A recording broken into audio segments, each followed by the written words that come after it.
Teives in Chapter 13:1. The following individuals are not given the privilege of establishing a claim of ownership even though they have benefited from a property for 3 years.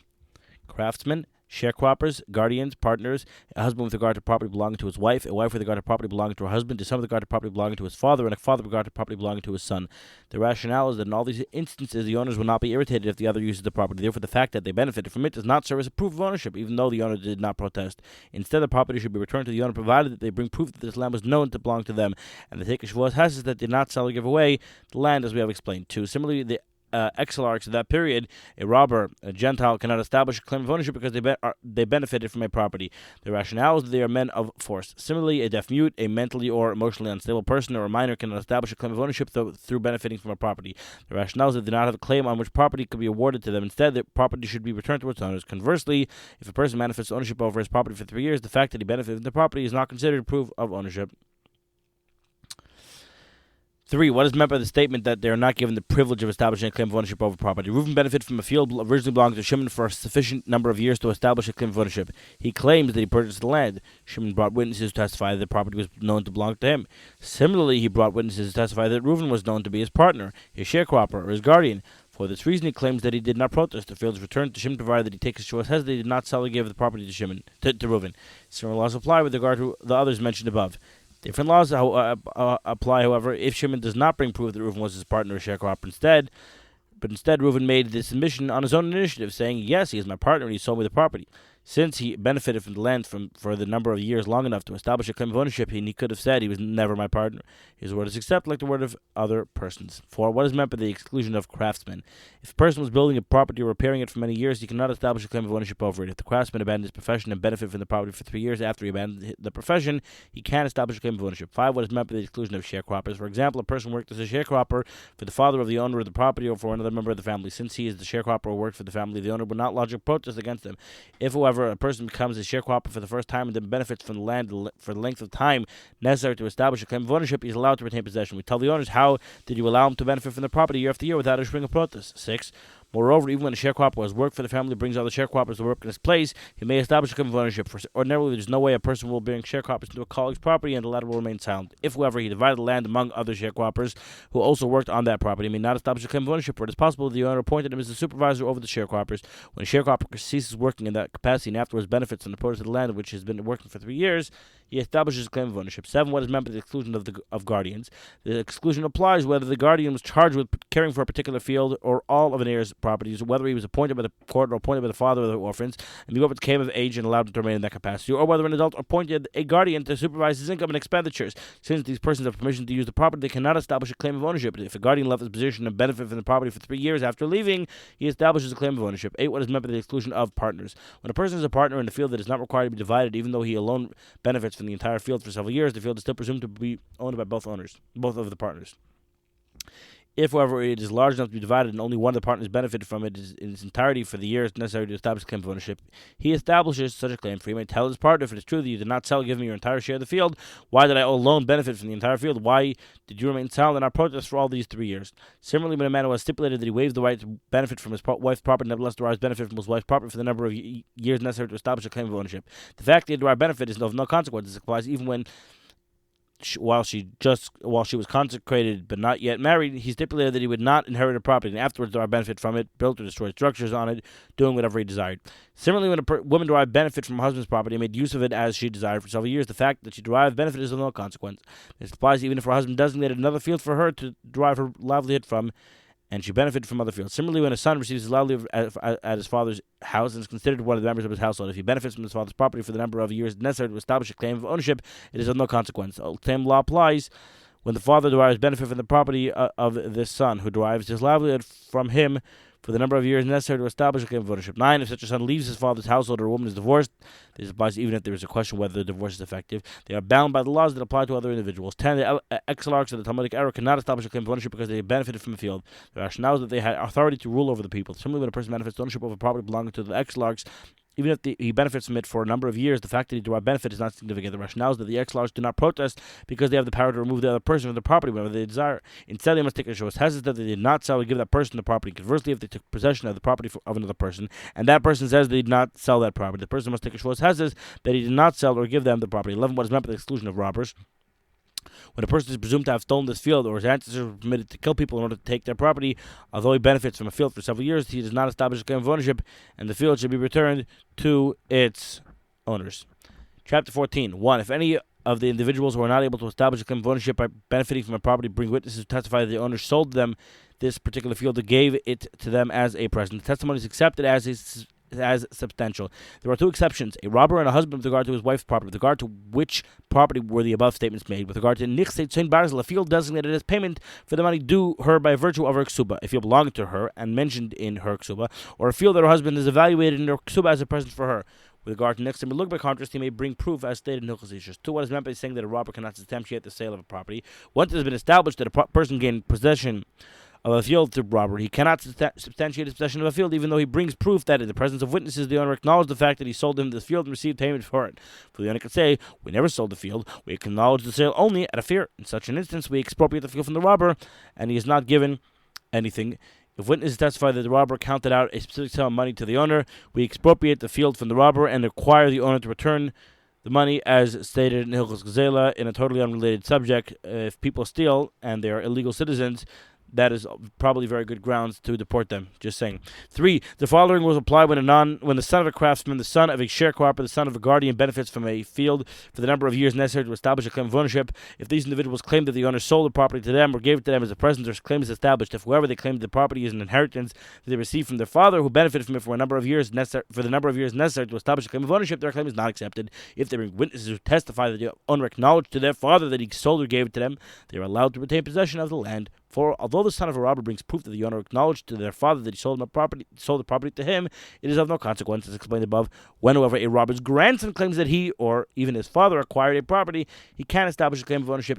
If however, his claim is based on his grandfather's acquisition, he cannot establish a claim of ownership. 5. Even though a Gentile benefited from a property for several years, he cannot establish a claim of ownership on this basis. If he does not bring a deed of sale, we require that the field be returned to its owner. An oath is not required, for a Shvuas Hesses was ordained only when the plaintiff was Jewish. When a Jew claims a property on the basis of the claim of a Gentile, he is governed by the same laws as the Gentile, and the fact that he benefited from the property is not significant. 6. If the Jew who acquired the property from the Gentile claimed, "In my presence the Gentile who sold me the land acquired this land from the Jew who is disputing my claim," his claim is accepted, provided that he supports what the Shvuas Hesses. The rationale is that since the claimant could have asserted, "I acquired it from you and I benefited from it for the number of years necessary to establish a claim of ownership," we accept his word when he asserts, "I acquired it from so-and-so who in my presence acquired it from you." 7. A claim of ownership cannot be established with regard to property inherited by a minor, even when the minor later retains majority. What is implied? A person benefited from a property inherited by a minor for 1 year in the minor's presence before the minor retained majority, and for 2 years after it retained majority. Although he claims you sold it to me or you gave it to me, his claim is not accepted unless he benefits from the property for 3 consecutive years after he retains majority.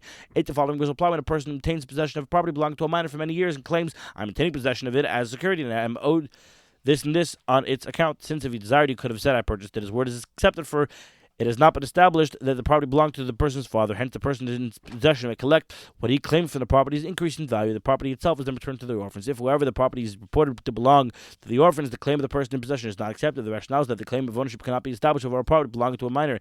Instead, the field and all the produce that the person used must be returned to the orphans. Oh, wow. When they come of age, the plaintiff will lodge a claim against them. 9. Different rules apply if the person in possession benefited from the field or the time necessary to establish a claim of ownership during the lifetime of the orphan's father.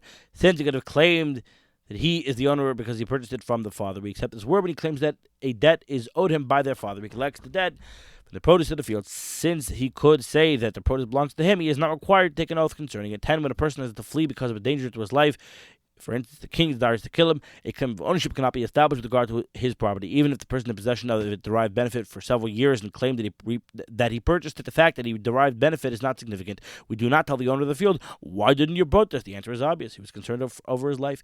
If, however, a person flees because of financial matters, he is considered like any other person.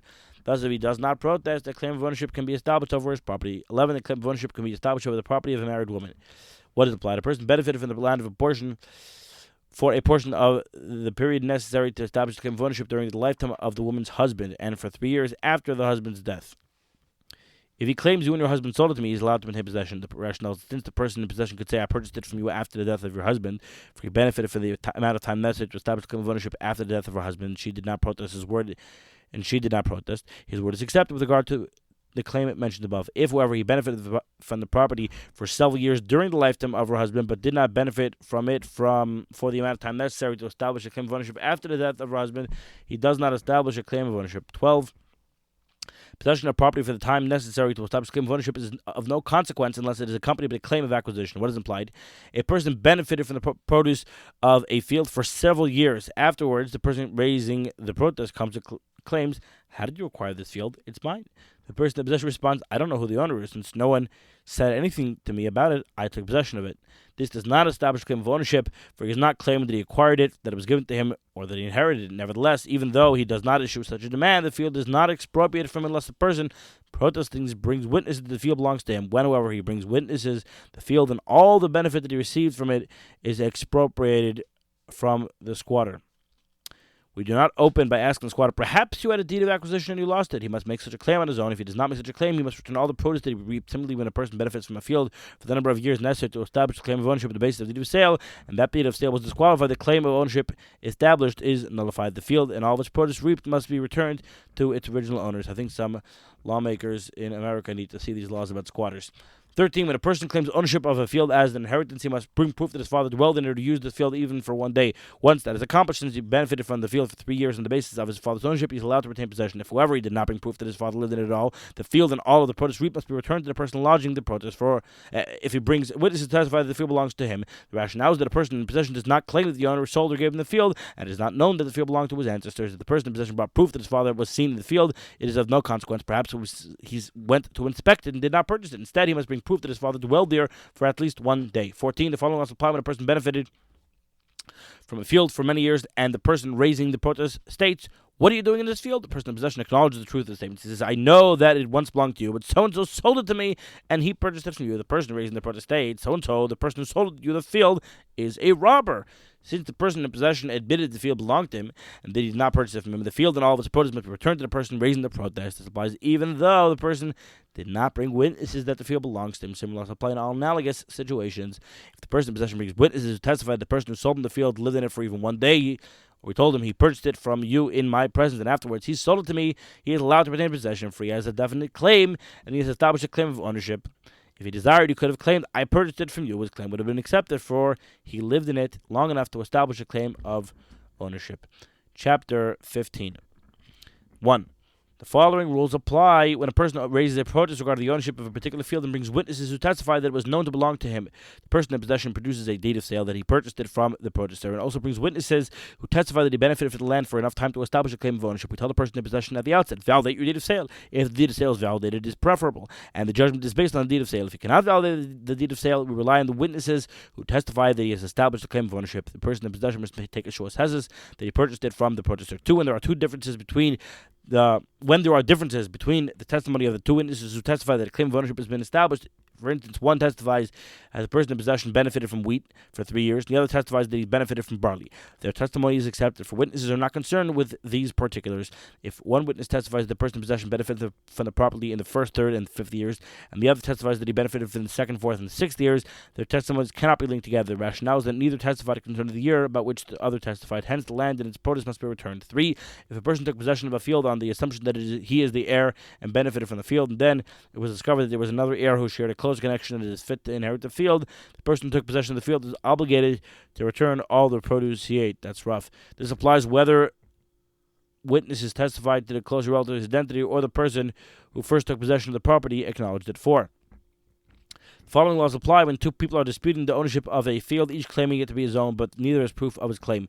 These same laws apply when both claimants bring witnesses who testify that the field belongs to them or to their parents, or when each of them brings witnesses who testify that the claimants benefited from the field for the time necessary to establish a claim of ownership, and both pairs of witnesses testify about exactly the same time period. We leave the field in their hands, and whoever overcomes the other one assumes possession. If the other seeks to expropriate the field from him, he must bring proof of his ownership.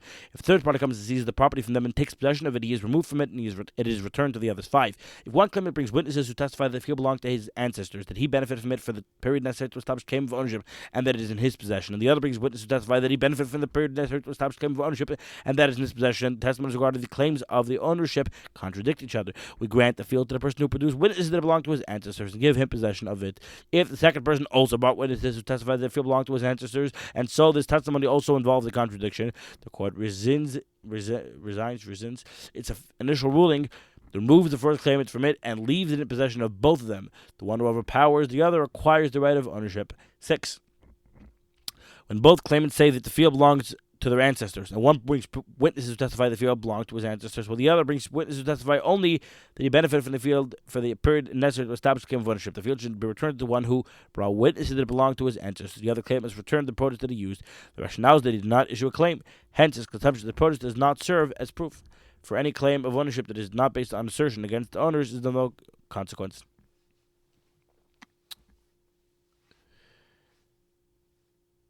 For if the person in possession of the field retorts, yes, it belonged to your ancestors, and you sold it to me when I originally claimed that it belonged to my ancestors, I meant that my claim of ownership over it is so strong it is as if it belonged to my ancestors. Or he states, it was my ancestors because they purchased it from your ancestors. His claim is valid, for he gave an explanation for his original statements. Hence, we allow him to maintain possession. If at the outset he claimed it belonged to my ancestors and not your ancestors, we do not accept this later claim. Similar laws apply in all analogous situations. Basically, it's fake news. 7. The following was applied when Reuven was in possession of a field and Shimon came and protested his ownership. Reuven responded, I purchased the field from Levi and benefited from it for the amount of time necessary to establish a claim of ownership. Shimon answered him, I have a validated deed of sale in my possession and I purchased the field from Levi 4 years ago. Reuven retorted, do you think that it is only 3 years since I purchased it? I purchased it many years ago. My claim proceeds, or as Reuven claims, acceptable, for it is common for a person to call many years the amount of time necessary to establish a claim of ownership. Therefore, if Reuven brings witnesses to testify that he benefited the field for 7 years, and he thus would have established a claim of ownership before Shimon purchased the field, he is allowed to retain possession. If, however, he benefited from it for less than 7 years, the field is returned to Shimon. The rationale is that Levi could not have issued a greater protest of Reuven's use of the field than selling it to Shimon before Reuven established a claim of ownership. 8. The following was applied when one claimant stated the field belonged to my ancestors and brought witnesses who substantiated his claim. And another claims it belonged to my ancestors, but did not have witnesses. The field should be returned to the one who brought witnesses. All the produce of the other claimant acknowledges consuming is expropriated from him, even though there are no witnesses that he consumed it. The rationale is that he admits that he consumed produce because the field belonged to his ancestors, and the witnesses that the field belonged to the ancestors of the other claimant. Similar laws apply in analogous situations. We apply the principle 9. We apply the principle of migay in the following situation. One person is in possession of a field. Another raises a protest, bringing witnesses to testify that the field once belonged to him. The person in possession states, I purchased it from you. Here's the deed of sale, and produces a deed that is validated. The person raising the protest claims that the deed is a forgery. The one in possession admits this, but claims, I have a valid deed of sale, but I lost it. I took this so that I would have something in hand to intimidate him so that he would admit that he actually sold it to me. Since he could have stood by his deed of sale, for it has been validated, his word is accepted, we do not expropriate the field from his possession. He must, however, take a short tesis to support his claim. How does this guy got a validated fake deed? This is a good question. 10. The following rules apply when a person protests a colleague's ownership of a field and brings witnesses who testify the field belongs to the person in possession claims, I purchased the field from you and benefited from it for the time necessary to establish a claim of ownership, and brings witnesses who support his claim. The protester responded claiming, how can you claim that you purchased it from me on this day 3 years ago? At that time, I was not in this country. To resolve this question, the court requires the person in possession to bring proof that the person raising the protest was together with him in that city at the time he claims that he sold him the field, even for 1 day, so that he could have sold it. If he did not bring proof, that he's removed from the field. 11. The following was applied when a person journeyed overseas and the path to his field was lost. These laws apply whether the fields surrounding his field were owned by 4 different people or they were all purchased from one person. Each of the owners may turn the claimant away, telling him, what makes you say that your way passes through my property? Maybe passes through the property of my colleagues. Hence, the claimant must purchase a path, even though it costs 100 mana, or he must fly through the air. Wow, that's rough. Similarly, when the 4 fields belonging to one person who purchased them from 4 people, he is not required to provide a claim with the path. For he can tell him, if I now return to each one his deed of sale, you would not be able to pass through the property of any one of them. And I purchased from each one every right that he possessed. If, however, it was one person who owned all 4 fields, and he was this person's neighbor from the beginning until the end, the claimant can tell him, you certainly must provide me with a path. Hence, he should be given the shortest path through any one of the fields that the owner chooses. Similar laws apply in all analogous situations. If the claimant takes possession of a path saying, this is my path, he may not be removed from it unless the owner of that property brings explicit proof that it never belonged to him.